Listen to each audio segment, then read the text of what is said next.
దేవుని ప్రశస్త నామానికి మహిమ కలుగును గాక.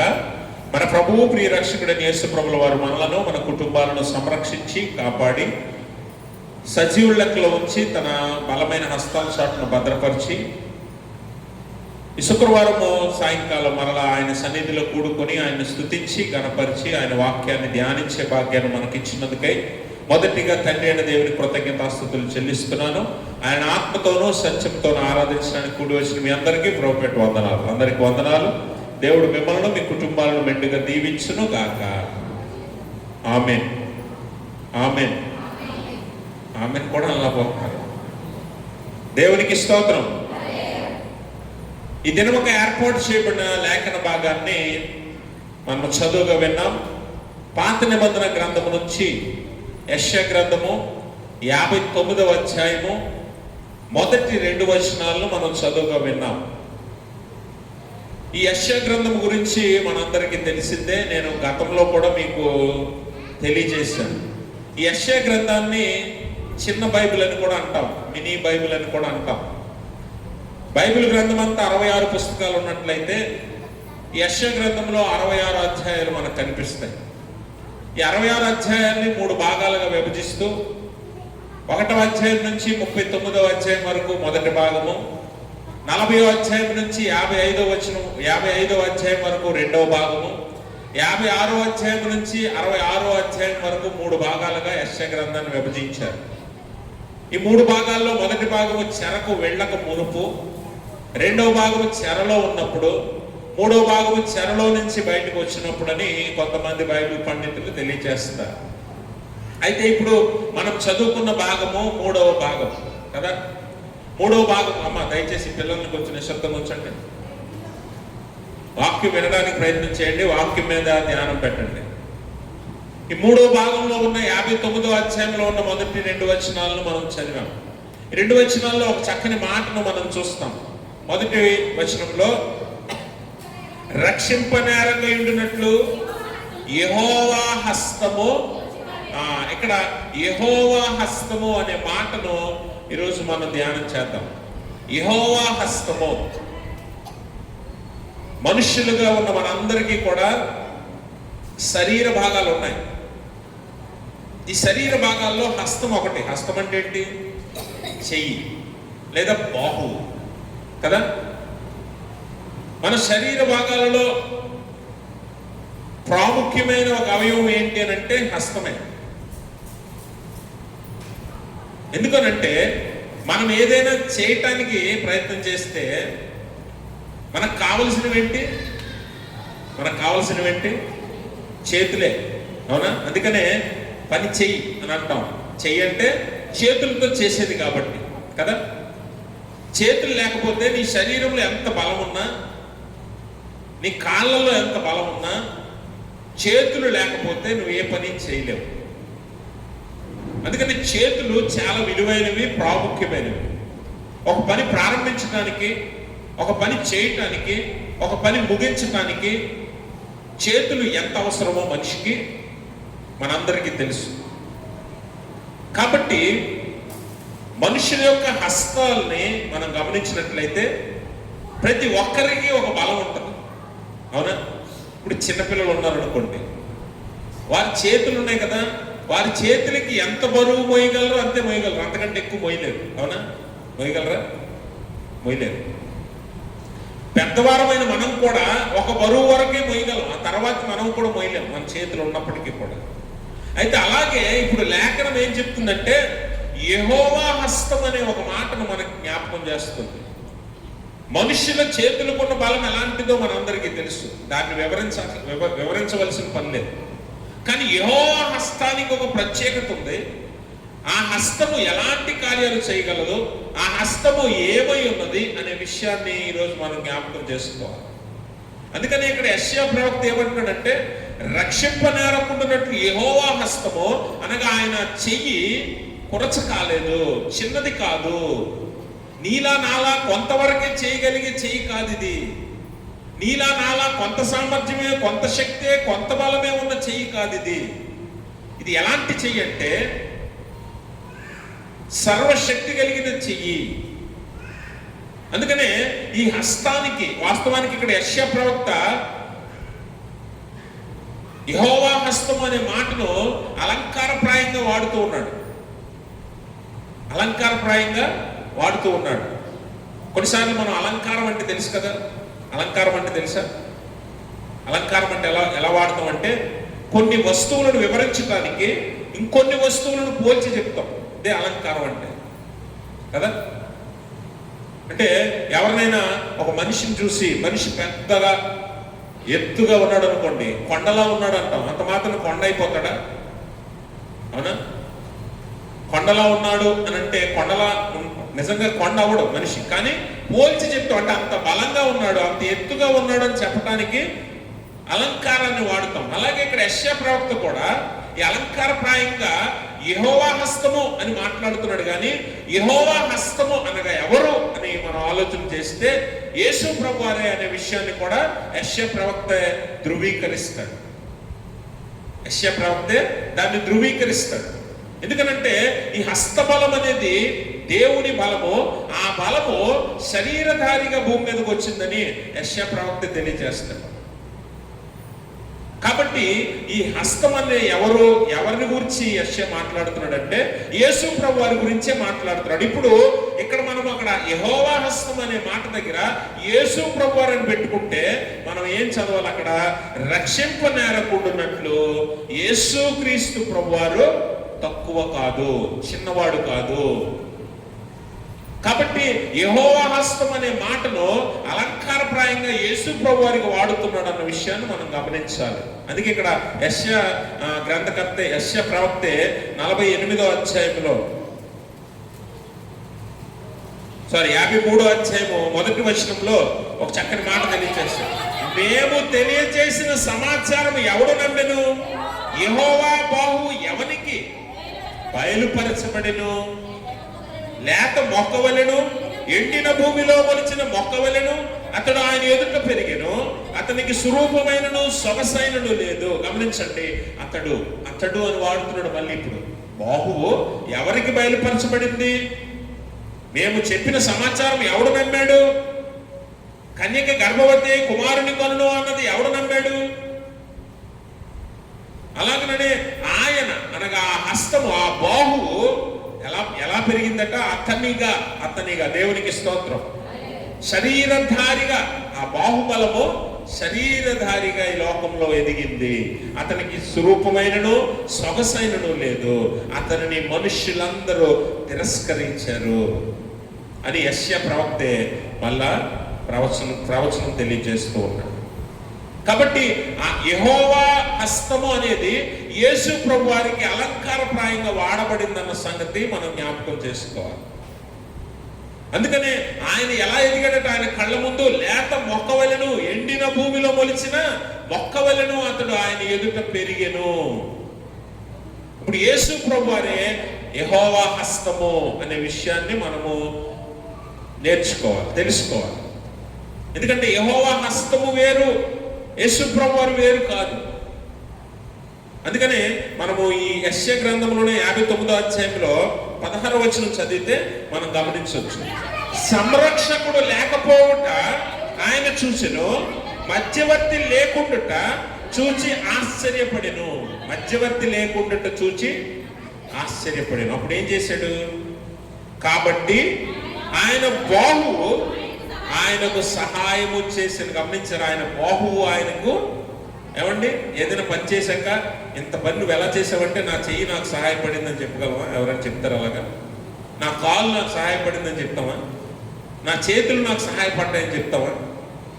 మరి ఇక్కడ కాబట్టి ఆయన బాహువు ఆయనకు సహాయం చేసిననే మాట ఎందుకు వాడుతున్నాడు యెషయా ప్రవక్తనంటే యేసు ప్రభు వారిగా నరావతారిగా ఆ బలము భూమి మీదకి వచ్చింది. కాబట్టి ఆయన సహాయం దేవునికి మానవునికి మధ్యవర్తి లేకుండా ఆయన చూశాడు, సంరక్షకుడు లేకుండా ఆయన చూశాడు. అందుకనే మనం గమనిస్తే పత్రికల్లో మనం చదివినట్లయితే దేవుడు ఒక్కడే, దేవునికి మనుషునికి మధ్యవర్తి ఒక్కడే, ఆయన క్రీస్తు యేసును నరుడు. Only one mediator. యేసు ప్రభువారే మధ్యవర్తిగా వచ్చాడు. సంరక్షకుడిగా కూడా ఆయనే వచ్చాడట. సంరక్షకుడిగా ఆయన వచ్చాడు. అందుకనే యేసు ప్రభువు వారు ఏమంటాడంటే, గొర్రెల గురించి మాట్లాడుతూ అంటాడు, నేను గొర్రెలకు మంచి కాపరిని, సంరక్షకుణ్ణి, మంచి కాపరి గొర్రెల కొరకు తన ప్రాణము పెట్టును. అంటే సంరక్షకుడు లేకపోవుట, మధ్యవర్తి లేకపోవుట దేవుడు చూశాడు పరలోకం నుంచి. ఆయన యేసు ప్రభు వారిని లోకానికి పంపించాడు. ఆయనే బాహువుగా తన బలము చేత, శక్తి చేత మనకు సంరక్షకుడిగా ఉండి, దేవునికి మనకు మధ్యవర్తిగా ఉండి, మనల్ని దేవునితో సమాధానపరిచి ఆయన మనల్ని రక్షించాడు. ఇప్పుడు యేసు ప్రభు వారే ఆయనకు సహాయం చేసెను అని యెషయా ప్రవక్త తెలియజేస్తున్నాడు. కాబట్టి యెహోవా హస్తము అనగా యేసు ప్రభు వారే అన్న విషయాన్ని మొదట మనం పూర్తిగా అర్థం చేసుకోవాలి. యేసు ప్రభు వారే మనకు సంరక్షకుడు అయి ఉన్నాడు, మధ్యవర్తి అయి ఉన్నాడు. ఇప్పుడు యేసు ప్రభు వారు యెహోవా హస్తము మన కొరకు ఏం చేసింది అన్నది మనం ఆలోచన చేయాలి. మొట్టమొదటిగా యేసు ప్రభు వారు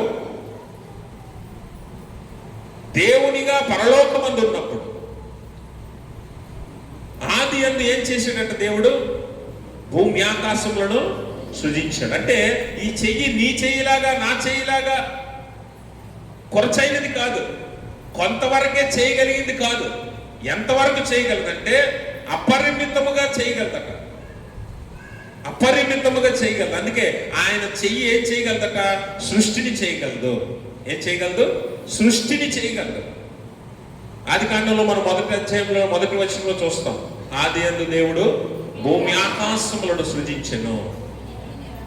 భూమి ఆకాశములను సృజించెను. ఈ భూమి ఆకాశములు ఎంత గొప్పవంటే, ఇప్పుడు నీ చెయ్యి ఒక గ్రహాన్ని చేయగలదా, ఒక భూమిని చేయగలదా? లేకపోతే మనందరి చేతులు కలిపి ఒక భూమిని చేయగలమా, ఒక సూర్యుని చేయగలమా? కానీ దేవుని చెయ్యి ఎంత గొప్పదంటే భూమి ఆకాశములను సృజించగలదు, సూర్య చంద్రులను నక్షత్రాదులను కూడా ఆయన చేయగలదు, భూమి మీద జీవరాశులన్నింటినీ చేయగలదు ఆయన చెయ్యి. అందుకని కీర్తనగాడు అంటాడు, 102వ కీర్తన 25వ వచనం చదువు. ఆది యందు నీవు భూమికి ఏమేశాడు? పునాది వేసెను.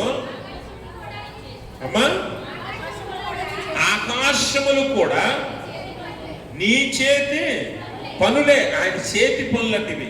ఎవరి పనులు?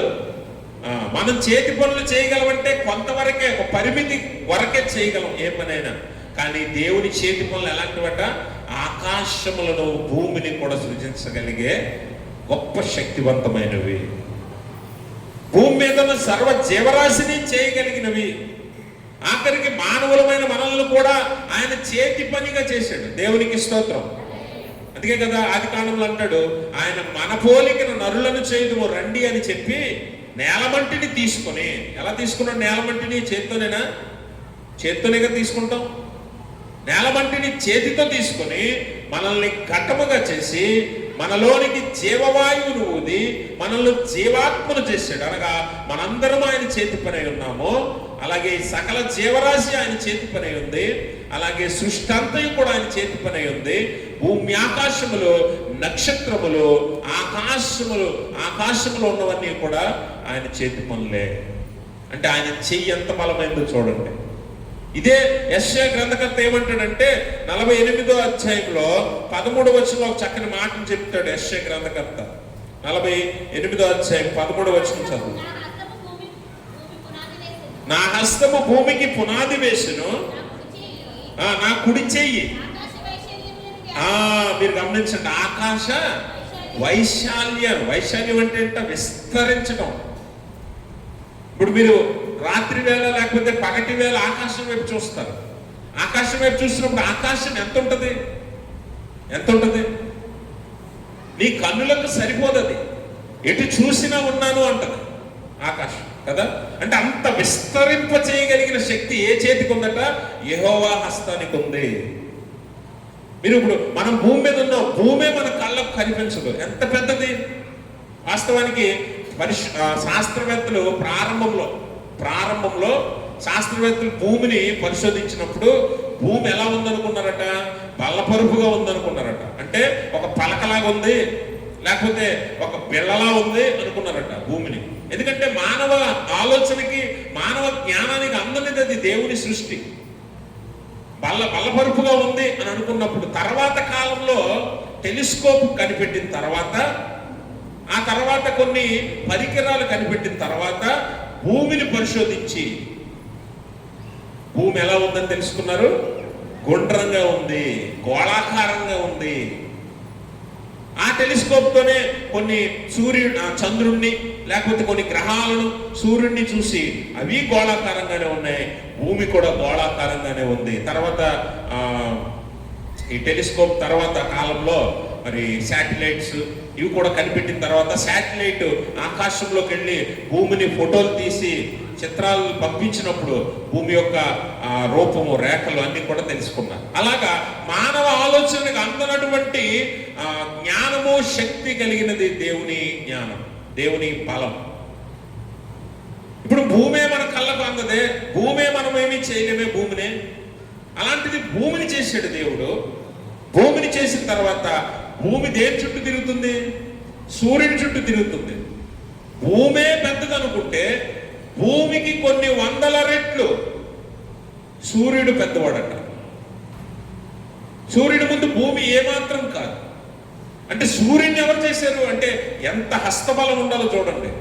సూర్యుడే గొప్పవాడు అనుకుంటే సూర్యుడు ఎక్కడున్నాడు? ఆకాశంలో ఉన్నాడు. ఆకాశంలో సూర్యుడు ఎంత కనిపిస్తాడు చెప్పండి మీ కళ్ళకి? అంటే ఆకాశం ఎంత పెద్దది, సూర్యుడు ఎంత వాడు చూడండి. అంటే ఆకాశాన్ని ఎంత విశాలపరిచాడు చూడండి. అంటే ఇలాంటి సూర్యుళ్ళు, ఇలాంటి సౌర కుటుంబాలు ఆకాశంలో ఎన్ని ఉన్నాయట? కొన్ని వందల కోట్లు ఉన్నాయి. దేవునికి స్తోత్రం. అంత విస్తరించాడు దేవుడు, అంత చేతి పని. అందుకనే ఆయన కుడి చేయట ఆకాశ వైశాల్యములను విస్తరించెను. ఆయన చెయ్యి ఎంత గొప్పదో చూడండి. ఇప్పుడు అంతా ఆయన వలనే కలిగింది, ఆయన చేతి పనులే. ఇప్పుడు యేసు ప్రభు వారు కూడా ఆయన గురించి యోహాను భక్తుడు అంటాడు కదా, యోహాను 1:1, ఆది యందు వాక్యము ఉండెను, వాక్యము దేవుని యందు ఉండెను, వాక్యము దేవుడై ఉండెను. తర్వాత చదవండి, తర్వాత చదవండి అమ్మా. సమస్తమును ఆయన మూలముగా కలిగెను, కలిగి ఉన్నదేది ఎవరు లేకుండా. ఇప్పుడు ఈ బలం ఎవరిది? కలిగించింది ఎవరు? సృష్టించింది ఎవరు? యేసు ప్రభు వారే. అందుకే యెహోవా హస్తం అనగా యేసు ప్రభు వారు అన్న విషయాన్ని మనం అర్థం చేసుకోవాలి. ఇప్పుడు ఆయన హస్తము ఏం చేసిందట? యేసు ప్రభు వారు ఏం చేసాడట? మొదట మన కోసం, మనందరి కోసం మొదట సృష్టిని చేశాడు. మన అవసరతలు, అక్కర్లు తీర్చుటకు సృష్టిని కలుగజేసి అందులో మనల్ని ఉంచాడు. మనల్ని కూడా ఆయనే చేశాడు. ఆయన సృష్టిని కలుగజేసి అందులో మనల్ని ఉంచిన తర్వాత ఆయన హస్తము లేదా యేసుక్రీస్తు ప్రభువారు ఇంకేం చేయగలడట? ఇంకేం చేయగలడు? లేదా యెహోవా హస్తం ఏం చేయగలదు అని ఆలోచన చేస్తే ఆయన హస్తం ఏం చేయగలదట? మనల్ని రక్షించగలదు, విడుదల చేయగలదు. విడుదల చేయగలదు. ఆయన రక్షణ, విడుదల ఆయన హస్తము ద్వారా మనకు కలుగుతుందట. ఆ రక్షణ, విడుదల కలగాలంటే ఆయన హస్తము మన కొరకు ఆయన చాపెను అని లేఖనాలు తెలియజేస్తున్నాయి. అందుకే ఒకసారి మనం 138వ సంకీర్తన చదివితే 7వ వచనం ఒకసారి చదువుదాం. నేను ఆపదలలో చిక్కబడి ఉన్నను, నీవు నన్ను బ్రతికించదువు, నా శత్రువుల కోపము నుండి నన్ను రక్షించుటకై నీవు నీ చేయి చాపెదవు, నీ కుడి చెయ్యి నన్ను ఏమి రక్షించిందట? కుడి చెయ్యి. నేను ఆపదల్లో చిక్కున్నప్పుడు నన్ను విడిపించగలిగేది, నన్ను రక్షించగలిగేది, నన్ను బ్రతికించగలిగేది నీ కుడి చెయ్యి మాత్రమే అని కీర్తనకారుడు అంటున్నాడు. ఇప్పుడు యేసు ప్రభు వారు కూడా మనల్ని రక్షించగలడు, విడుదల చేయగలడు అన్నది మనం ఈరోజు జ్ఞాపకం చేసుకోవాలి. అందుకనే ఆయన మనల్ని రక్షించడానికే, ఆయన మనల్ని విడుదల చేయడానికే ఈ లోకానికి నరావతారిగా వచ్చాడు. ఇప్పుడు మనకి రక్షణ కలగాలంటే ఆయన తన ప్రాణం పెట్టవలసి వచ్చింది. మనము విడిపించబడాలంటే ఆయన తన ప్రాణాన్ని మూల్యముగా అనేకులకు విమోచన క్రయధనముగా ఆయన తన ప్రాణమును పెట్టాడు. ర్యాన్సమ్ ఫర్ మెనీ, పాప పరిహార విమోచన క్రయధనం అది ఆయన ప్రాణం. అది పెట్టి మనల్ని విడిపించాడట, విడుదల. అందుకనే పాపపు భారము నుండి, పాపపు చిక్కుల్లో నుండి మనం విడిపించబడాలంటే ఆయన రక్తము, ఆయన ప్రాణము పెట్టబడాలి. అందుకనే మన కొరకు ఆయన పెట్టాడు, విడుదలనిచ్చాడు. అలాగే ఆయన మనల్ని మరణము నుండి రక్షించాడు, మరణము నుండి రక్షించాడు. అందుకని ఆయన శిలువ మరణం అయిపోయిన తర్వాత పునరుత్థానం అయ్యాక, ఓ మరణమా నీ ముల్లెక్కడా, ఓ మరణమా నీ విజయం ఎక్కడా? ఎందుకనంటే మన శత్రువైన మరణాన్ని, అపవాదిని ఆయన ఓడించి మనకు విడుదలను, రక్షణను కలుగజేశాడు, విజయాన్ని ఇచ్చాడు. ఆయన ప్రాణం పెట్టకపోతే అపవాదిని ఓడించేవాడు ఎవడు లేడు. మన శత్రువు ఎవడు? మనం ఆపదల్లో చిక్కున్నా, ప్రమాదంలో ఉన్నా, పాపంలో పడ్డా, మరణాపాయ స్థితిలో ఉన్నా, మరణానికి వెళ్ళిపోతున్నా ఎవరు కారణం? అపవాదే, పాపమే కదా. వాటిని ఓడించగల శక్తి మానవుడికి ఎవడికి లేదు. నీ హస్తము నా హస్తము, నీ బలము నా బలము కలిసినా ఏమీ చేయలేవు. అందుకనే యెహోవా హస్తమే మనల్ని రక్షించింది, యెహోవా హస్తమే మనకు విడుదలనిచ్చింది, ఆ హస్తమే నరావతారి ఈ లోకానికి వచ్చింది. అందుకనే ఆయన మరణము, శిలువ మరణము అపవాదిని ఓడించింది,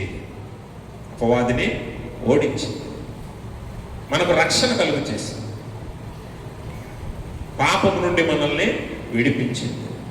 అందుకనే ఆయన మన కొరకు తన కుడి చేతిని చాచి ఉన్నాడు. నీ కుడి చేయి నన్ను రక్షించెను అని కీర్తనగాడు అంటాడు. విడుదల చేయగలదు, విడిపించగలదట.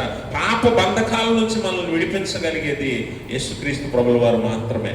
అందుకని పాత నిబంధనలు మనం చూస్తే, ఇశ్రాయేలీయులు ఐగుప్తు దాస్యంలో చిక్కుకున్నప్పుడు, వారిని రక్షించగలవాడు ఎవడు కనిపించినప్పుడు, వారు మొక్కుకున్న అన్య దేవతలు, దేవుళ్ళు ఎవరు కూడా వారి అక్కరకు రానప్పుడు, యెహోవా బాహుబలం, దక్షిణ హస్త బాహుబలం చేత వారిని విడిపించునని గత వారం కూడా మనం ధ్యానించాం. ఏది వారిని విడిపించిందట? దేవుడే అంటాడు కదా, యెహోవా నా దక్షిణ హస్త బలము చేత నేను మిమ్మల్ని ఐగుప్తులో నుండి బయటకు రప్పించిందిని అని దేవుడు చెప్తూ ఉన్నాడు. కాబట్టి విడుదల కలుగ చేయాలన్నా, రక్షణ ఇవ్వాలన్నా ఏది ఉండాలంట? దేవుని యొక్క హస్తబలం మనకు ఉండాలి. అందుకనే మనం ఏం చేయాలంటే ఆయన చేతుల క్రింద దేన మనస్కులుగా ఉండాలి. తగిన కాలమున ఆయన మిమ్మల్ని హెచ్చించున్నట్లు ఆయన బలిష్టమైన చేతి క్రింద మీరేమై ఉండాలంట? దేన మనస్కులై ఉండాలి. అందుకే యోహాను సువార్తలో యేసుప్రభువు అంటాడు 10వ అధ్యాయం 29వ వచనంలో, వాటిని నాకు ఇచ్చిన నా తండ్రి, చదవండి అమ్మా, ఒక చదవండి. వాటిని నాకు ఇచ్చిన తండ్రి అందరికంటే గొప్పవాడు కనుక అతని చేతిలో నుండి, నా తండ్రి చేతిలో నుండి ఎవడునో వాటిని అపహరింపలేడు. మీరు గమనించారా? ఇక్కడ గొర్రెల గురించి, కాపరి గురించి దేవుడు మాట్లాడుతూ అలంకారప్రాయంగా ఇక్కడ కూడా యేసుప్రభు వారు ఉపమాన రీతిగా మాట్లాడుతూ, మిమ్మల్ని అందరినీ నాకు ఇచ్చింది ఎవరు? నా తండ్రి. మీరు గొర్రెలు, నేను మీ కాపరిని. యేసుప్రభు అంటాడు, గొర్రెలకు నేను మంచి కాపరిని. 100వ కీర్తనలో కూడా అంటాడు కదా, మేము గొర్రెలము, నీవు మేపు గొర్రెలము, నీవు మా దేవుడు అని 100వ కీర్తనలో మనం చదువుతాం. అయితే ఇప్పుడు యేసుప్రభు వారు ఏం చెప్తున్నాడంట? ఇప్పుడు ఆయన చేతిలోనికి మీరు వెళ్తే, ఆయన చేతిలో మీరుంటే మిమ్మల్ని ఎవడూ కూడా అపహరింపలేడు. ఇందాక చెప్పాను, మన శత్రువు అపవాది. మన శత్రువు ఎవడు? అపవాది. అపవాది ఏం చేస్తాడంట? మనల్ని అపహరించడానికి చూస్తాడు, పడగొట్టడానికి చూస్తాడు, పాడు చేయడానికి చూస్తాడు. అందుకనే అపవాదిని ఓడించి మనల్ని తన హస్తాలలో భద్రపరిచే దేవుడు మన దేవుడు, యెహోవా హస్తము. అందుకే మనం చేయవలసింది ఏంటంటే ఆయన చేతి కింద ఉండాలి. ఆయన చేతులకు మనల్ని మనం అప్పగించుకోవాలి. ఆయన చేతి మీద మనం ఆధారపడాలి. అందుకే చాలాసార్లు మన ఊర్లలో కొంచెం పెద్దవాళ్ళు మాట్లాడుతూ ఉంటారు, కుటుంబానికి ఆధారం ఎవరు అని అంటే యజమానుడు. యజమానుడి చేతి కష్టం, రెక్కల కష్టం మీద కుటుంబం బ్రతుకుతుంది అని అంటాం కదా. అలాగే దేవుని చేతి కింద మనం ఉన్నప్పుడట మనల్ని ఆయన సంరక్షిస్తాడు, మనల్ని ఆయన కాపాడతాడు, మనల్ని ఆయన పోషిస్తాడు. అందుకనే ఆయన చేతులలో మనం ఉండాలి, ఆయన చేతి కింద మనం ఉండాలి. అప్పుడు అపవాది మనల్ని అపహరించడానికి అవకాశం ఉండదట. మీరు గొర్రెల కాపరిని చూస్తే ఏ గొర్రె అయితే బలహీన పడుతుందో, ఏ గొర్రె అయితే నడవలేక బాధపడుతుందో, ఇబ్బంది పడుతుందో, ఏ గొర్రె అయితే బలహీనంగా ఉంటుందో ఆ గొర్రెను ఏం చేస్తాడు కాపరి? ఎత్తుకుంటాడు. తన చేతుల్లోకి ఎత్తుకొని ఆ గొర్రెను నడిపిస్తాడు. అలాంటి గొర్రెను ఏ క్రూర మృగము కూడా దాడి చేయలేదు. అలాంటి గొర్రెను ఏ క్రూర మృగం కూడా దాడి చేయలేదు. ఎందుకంటే ఆయన చేతుల్లో ఉంటది కాబట్టి ఆ గొర్రె. ఇప్పుడు మనందరినీ కూడా యేసుప్రభువు ఎక్కడ ఉండమంటున్నాడంటే ఆయన చేతుల్లో మీరు ఉండాలి. అలా ఉన్నప్పుడు ఎవడు మిమ్మల్ని అపహరింపలేడు, ఏది మిమ్మల్ని పాడు చేయలేదు, ఏది మిమ్మల్ని ఆయనకు దూరపరచలేదు. అందుకనే యెహోవా హస్తం అనగా యేసుక్రీస్తుల ప్రభుల వారి మీద ఎవడైతే ఆధారపడతాడో వాడు రక్షించబడతాడు, వాడు విడిపించబడతాడు. వాని శత్రువులను ఆయనే ఓడిస్తాడు, ఆయనే ఓడిస్తాడు. మీరు చూడండి, ఒక వచనం చదువుదాం. నిర్గమకాండం 15వ అధ్యాయం 5వ వచనాన్ని ఒకసారి చదువుదాం. నేను చదువుకుంటున్నాను, ఒకరు చదవండి. అగాధ జలములు వారిని కప్పెను, వారు రాతి వలె అడుగంటిపోయి. నీ దక్షిణ హస్తం బలముంది అతిశయించును. యెహోవా నీ దక్షిణ హస్తము శత్రువుని ఏం చేస్తాడమ్మా? యెహోవా హస్తము, దక్షిణ హస్తము అంటే, దక్షిణ హస్తం అంటే కుడి చెయ్యి. బైబిల్లో దక్షిణాస్తం అని ఉందంటే, దక్షిణాస్తం ఏంటి ఉత్తర హస్తం కూడా ఉంటుందా అనుకోకండి. దక్షిణాస్తం అంటే ఆయన కుడి చెయ్యి. ఆయన కుడి చెయ్యి ఏం చేస్తుందంటే శత్రువులను చితగొట్టును. అంటే మన శత్రువుల మీద దాడి చేసేది ఆయనే. అందుకనే మీరు ఎప్పుడైనా మనము ఆయన చేతికి అప్పగించాలి. ఏదైనా ఎవరికి అప్పగించాలి? నిన్ను దూషించేవారు, ద్వేషించేవారు, నిన్ను పడగొట్టాలని చూసేవారు, నీ చెడు కోరేవారు, నిన్ను పాడు చేయాలని చూసేవారు నీ చుట్టూ చాలా మంది ఉండొచ్చు. మనుషులు అవ్వచ్చు, అపవాది అనుచరులు అవ్వచ్చు, అపవాది శక్తులు అవ్వచ్చు కదా. అలాంటి వాటన్నింటినీ కూడా నువ్వు ఎవరికి అప్పగించాలంట? దేవుని చేతికి అప్పగించాలి. అప్పుడు ఆయన చెయ్యి ఏం చేస్తుందట? అప్పుడు ఆయన చెయ్యి శత్రువులను చితగొడుతుందట. అందుకనే కీర్తనగాడు దావీదు అంటాడు, నా శత్రువుల ముఖం మీద కొట్టువాడు నువ్వే, వారి దవడ ఎముక మీద కొట్టువాడు నువ్వే. అందుకే మనం ఎప్పుడు కూడా మన శత్రువు మీద తిరగబడాల్సిన అవసరం లేదు, వారికి సమాధానం చెప్పాల్సిన అవసరం లేదు. కానీ నువ్వు నీ పరిస్థితులను, స్థితిగతులను దేవుని చేతికి అప్పగిస్తే ఆయన చూసుకుంటాడు. అందుకనే పాత నిబంధనలో ఇశ్రాయేలీయులను కాపాడుతూ, నడిపిస్తూ, వారి శత్రువులను చెదరగొడుతూ వారికి విజయాన్ని ఇచ్చింది ఈ యెహోవా హస్తమే. దేవునికి స్తోత్రం. అందుకనే యుద్ధము యెహోవాదే అని దేవుని వాక్యం తెలియజేస్తూ ఉంది. కాబట్టి నీ జీవితంలో ఎదురయ్యే ఆటుపోట్లు, నీకు ఎదురయ్యే శత్రువులు, అది ఏదైనా అవ్వచ్చు. శత్రువు అంటే మనిషి అవ్వక్కర్లా, పరిస్థితులు అవ్వచ్చు, లేకపోతే అనారోగ్యం అవ్వచ్చు, లేకపోతే ఆర్థిక ఇబ్బంది అవ్వచ్చు, లేకపోతే ఇంకో రకంగా నువ్వు బాధపడవచ్చు. ఏదైనా నిన్ను పడగొట్టడానికి చూసినప్పుడు దాన్ని నువ్వు ఎవరి చేతికి అప్పగించాలి? యెహోవా చేతికి, దేవుని చేతికి అప్పగించినప్పుడు అది వారిని చితక తొక్కి నీకు విజయాన్ని ఇస్తుంది. ఈరోజు నువ్వు ఆయన చేతి మీద ఆధారపడినప్పుడు, యేసు ప్రభుల వారి మీద నువ్వు ఆధారపడి నీ జీవితాన్ని ముందుకు సాగిస్తున్నప్పుడు, నీకు ఎదురయ్యే ఆటుపోట్లు ఏదైనా సరే, ఎలాంటి ఇబ్బంది అయినా సరే ఆయన చూసుకుంటాడు. నువ్వు ముందుకు వెళ్ళడమే నీ పని. కాబట్టి విశ్వాస జీవితంలో నువ్వు ఓడిపోకుండా నీ శత్రువు మీద నీకు విజయాన్ని ఇచ్చేది, నీ శత్రువును ఓడించేది ఈయనే. పాత నిబంధనలో ఆయన హస్తముగా ప్రత్యక్షపరచబడ్డాడు. కొత్త నిబంధనలో యేసుక్రీస్తు ప్రభుల వారిగా, శరీరధారిగా, సశరీరుడిగా మన మధ్యలో నివసించాడు. కాబట్టి ఆయన మీద ఆధారపడి ఆయన చేతి కింద మనం దేన మనస్కులై ఉన్నప్పుడు మన ప్రతి అవసరత ఆయన తీరుస్తూ మనల్ని నడిపిస్తాడు. కాబట్టి మన శత్రువులు ఓడించేది ఆయనే, అలాగే మనల్ని రక్షించేది, విడుదలనిచ్చేది ఆయనే, మనల్ని నడిపించేది ఆయనే, ఆయనే. మన శక్తి చేత, మన బలము చేత మనం ఏది కూడా చేయలేకపోవచ్చు, కానీ ఆయన హస్తమైతే, ఆయన బలమైతే ఎలాంటిదట? మనల్ని నడిపించగలదు, మన శత్రువులను ఓడించగలదు, మనకు రక్షణ విడుదలను కలుగ చేయగలదు, మన కొరకు సమస్తాన్ని సృష్టించగలదు.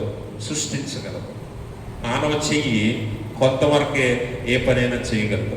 అందుకే మనుషులు ఎంత కష్టపడినా కొన్ని సృష్టించలేరు, కొన్ని చేయలేరు. కానీ దేవుడు ఆయనకు అసాధ్యమైనది ఏది లేదు. ఆకాశ విశాలాలను చూస్తే మానవుడు ఇవన్నీ అధ్యయనం చేయటానికి జీవితం సరిపోదు, అంతుంది దేవుడు చేసింది. కాబట్టి ఆయన హస్తబలం ఎంత గొప్పదో మనందరికీ తెలుసు. 73వ కీర్తనలు అంటాడు కదా, ఆయన మనల్ని ఎలా నడిపిస్తాడు. 73వ కీర్తన 23వ వచనాన్ని ఒకసారి చదువుదాం అమ్మా. అయితే ఎల్లప్పుడూ నేను నీ యొద్దనున్నాను, నా కుడి చేయి నీవు పట్టుకొని ఉన్నావు, నీ ఆలోచన చేత నన్ను నడిపించగలిగేది ఆయనే. ఆయన కుడి చెయ్యి మనల్లో నడిపిస్తుంది. ఆయన మనల్ని పట్టుకొని ఉన్నాడట, ఆయన కుడి చేతి చేత. కుడి చెయ్యి అంటే ఎవరు? ఇందాక చెప్పానే, యేసు ప్రభువారు. అందుకే ఈరోజు పట్టబడిన వారందరూ యేసు ప్రభువారి వల్ల ఇక్కడ ఉన్నారు. అవునా కాదా? మనుషుల వల్ల కాదు నువ్వు చేర్చబడింది సంఘంలో. దేని వల్ల? యేసు క్రీస్తు ప్రభుల వారి వల్ల. ఆయన వల్లే నువ్వు పట్టబడ్డావు, ఆయన మాటల వల్లే నువ్వు పట్టబడ్డావు. అవునా కాదు? అందుకే యేసు ప్రభు వారు ఏమంటాడంటే, అపోస్తలులు పిలిచినప్పుడు, రండి నేను మిమ్మల్ని మనుష్యులను పట్టు జాలర్లుగా చేస్తాను. దేనివల్ల? ఆయన మాట వల్ల. వాక్యము యేసు ప్రభు వారే వాక్యము చేత మీరు మనుషులను పడతారు, బట్టి ఇక్కడికి తీసుకొస్తారు, సంఘంలో చేర్చబడతారు, రక్షణ అనుభవంలోనికి నడిపించబడతారు. దేని వల్ల పట్టబడ్డారు మీరు? ఆయన కుడి చేతి వల్ల మీరు పట్టబడ్డారు. అదే మిమ్మల్ని నడిపిస్తుంది, ఆయన ఆలోచనే మిమ్మల్ని నడిపిస్తుంది. కాబట్టి గమనించండి, ఆయన లేకపోతే మనము ముందుకెళ్ళలేము. ఆయన లేకపోతే విశ్వాస జీవితంలో విజయాన్ని పొందలేము. ఆయన లేకపోతే రక్షణ అనుభవాన్ని అనుభవించలేము. పాప భారము నుంచి, మరణము నుంచి మనం విడిపించబడలేము. కాబట్టి ఆయన మనల్ని నడిపించే దేవుడు. తండ్రి బిడ్డను చేయి పట్టుకుని ఎలా నడిపిస్తాడో అలాగ మనందరినీ నడిపిస్తున్నది ఆయనే. ఆయన హస్తమే, ఆయన బాహుబలమే. కాబట్టి యేసు ప్రభు వారి మీద, అనగా యెహోవా హస్తం మీద ఎవడైతే ఆనుకుంటాడో, ఎవడైతే ఆధారపడతాడో, నీ స్థితిగతులన్నింటినీ ఆయన చేతికి ఎప్పుడైతే అప్పగిస్తావో అప్పుడు ఆయన నీ కొరకు పనిచేయటం ప్రారంభిస్తాడు. ఆయన హస్తము నీ కొరకు పనిచేయటం మొదలు పెడుతుంది. ఆయన నీ కొరకు కార్యాలు చేస్తాడు. కాబట్టి ఆయన నడిపించటమే కాదు, నీ శత్రువులను ఓడించటమే కాదు, నీకు రక్షణ విడుదల అనుభవాన్ని ఇవ్వటమే కాదు, నీ కొరకు సమస్తాన్ని సృష్టించటమే కాదు, కానీ నీ కొరకు ఆయన ఏం చేస్తాడట? నీ కొరకు ఆయన ఆశీర్వాదాన్ని కూడా ఇస్తాడు. ఏమిస్తాడు? ఆశీర్వాదాన్ని. ఆయన చెయ్యి ఏం చేస్తాడట? అవసరమైతే నీ శత్రువులను కొడుతుంది, నిన్నైతే ఆశీర్వదిస్తుందని కూడా లేఖనం తెలియజేస్తుంది. ఆశీర్వదించడం ఎలాగ ఆశీర్వదిస్తాం మనం? చెప్పండి, ఎలాగ ఆశీర్వదిస్తాం? ఆశీర్వదిస్తారు? ఇప్పుడు ఆశీర్వదించలేదా? ఎలాగ ఆశీర్వదిస్తారు? కింద కొంగమ్మ కాళ్ళు ఎంత ఆశీర్వదిస్తాను అంటారా? కాళ్ళు కింద పెట్టకుండా కొడతారు అలాగానే ఆశీర్వదిస్తే. అవునా? ఎలా ఆశీర్వదిస్తాం? పెద్దవారు పిల్లల్ని ఎలా ఆశీర్వదిస్తారు? చేతులతో. అవునా? ఇప్పుడు దేవుడు కూడా మనల్ని అలాగే ఆశీర్వదిస్తున్నాడట. తన హస్తము మనకు ఆశీర్వాదము, తన హస్తము మనకు ఆశీర్వాదము. అందుకనే పాత నిబంధనలో మోషే, అహరోనుల ద్వారా ఇశ్రాయేలీలందరినీ దేవుడు ఆశీర్వదిస్తున్నాడు. ఇశ్రాయేలీయులు మోషే అహరోనులు వారి చేతులెత్తి ఆశీర్వదించగా యెహోవా మహిమను ఇశ్రాయేలీయులందరూ చూశారట. నిర్గమకాండంలో ఒకసారి లేవి కాండము 9వ అధ్యాయము 22వ వచనాన్ని ఒకసారి చదవండి. అప్పుడు అహరోను పాప పరిహారార్థ బలిని, దహన బలిని, సమాధాన బలిని అర్పించి ప్రజల వైపునకు తన చేతులెత్తి వారిని దీవించిన తర్వాత దిగి వచ్చాడు. తర్వాత మోషే అహరోనులు ప్రత్యక్షపు గుడారములోనికి వెలుపలకు వచ్చి ప్రజలను దీవింపగా యెహోవా మహిమ ప్రజలందరికీ ఏమైందట? కనబడింది. అంటే మీరు గమనించాలి, దేవుడు మనుష్యుల ద్వారా ఆశీర్వాదాలను మనకు అందిస్తున్నాడు. ఇప్పుడు మోషే అహరోనులు దైవజనులు. మోషే అహరోనులు ఎవరు? దైవజనులుగా ఇశ్రాయేలీయులను ఆశీర్వదిస్తుంటే దేవుడు వారి ద్వారా ఆశీర్వాదాన్ని ఇశ్రాయేలీయులకు ఇస్తూ తన మహిమను కనపరిచాడు. ఇప్పుడు యేసు ప్రభువారు మనందరికీ ఆశీర్వాదమై ఉన్నాడు. అందుకే మోషేని ఏమంటామంటే యేసు ప్రభువారికి ముంగుర్తు, ఫోర్ రన్నర్ అంటాం. ముంగుర్తుగా ఉన్నాడు యేసు ప్రభువారు. పాత నిబంధనలో ఇశ్రాయేలీయులను దాస్యము నుంచి స్వతంత్రతలోనికి నడిపించిన నాయకుడిగా మోషే కనిపిస్తే, కొత్త నిబంధనలో యేసు ప్రభువారు మనుషులందరినీ పాపము నుండి, మరణము నుండి జీవములోనికి దాటించిన వాడిగా, నాయకుడిగా కనిపిస్తున్నాడు. అందుకే మోషేని యేసు ప్రభువారికి ముంగుర్తు అంటాడు. కాబట్టి ఇప్పుడు యేసు ప్రభువారి ద్వారా సర్వమానవాళి ఆశీర్వదించబడింది, దీవించబడింది. ఆశీర్వాదము దేవునిది. కాబట్టి ఈరోజు సంఘమైన, కుటుంబమైన, విశ్వాసులైన, క్రైస్తవ లోకమైన, మానవాళి అయినా సరే ఆశీర్వదించబడుతుంది. ఎవరి వల్ల అంటే యేసు ప్రభువారి వల్ల అనే విషయాన్ని మనం జ్ఞాపకం చేసుకోవాలి. అందుకే ఆయన అత్యుత్తమ ఆశీర్వాదాన్ని మనకి ఇచ్చాడు. ఆశీర్వాదం ఎలాంటిదేనంటే మనందరికీ నిత్య జీవాన్ని ఇస్తానన్నాడు. ఏమిస్తాన్నాడు? నిత్య జీవాన్ని. మనందరికీ పాపము నుండి, మరణము నుండి విడుదలిచ్చి పరలోకంలో దేవునితో ఉండే భాగ్యాన్ని ఇస్తా అన్నాడు. ఈ పరలోకంలో ఎలా ఉంటది అని అంటే దేవునితో సహవాసంలో మనం నిత్యము ఉండేలా ఉంటది. అంత గొప్ప ఆశీర్వాదము ఎవ్వడు భూమి మీద ఇవ్వలేడు. అలాంటి ఆశీర్వాదాన్ని మనకి దేవుడు ఇస్తా అన్నాడు. అందుకనే ఆయన హస్తము అప్పుడు ఇశ్రాయేలీయులను ఎలా ఆశీర్వదించిందో ఇప్పుడు యేసు ప్రభువారిగా మనందరినీ ఆశీర్వదిస్తుంది. కాబట్టి గమనించండి, ఆయన హస్తం అనగా యేసు ప్రభువారు మన కొరకు ఏం చేశాడు? సకల సృష్టిని కలుగజేశాడు. మనకు రక్షణను, విడుదలను ఇచ్చాడు. అలాగే మన శత్రువులను ఓడించాడు. మరణాన్ని, అపవాదిని ఓడించాడు. సిలువ మీద మరణిస్తున్నప్పుడు అక్కడ ఉన్న వారందరూ కూడా సంతోషిస్తున్నారు.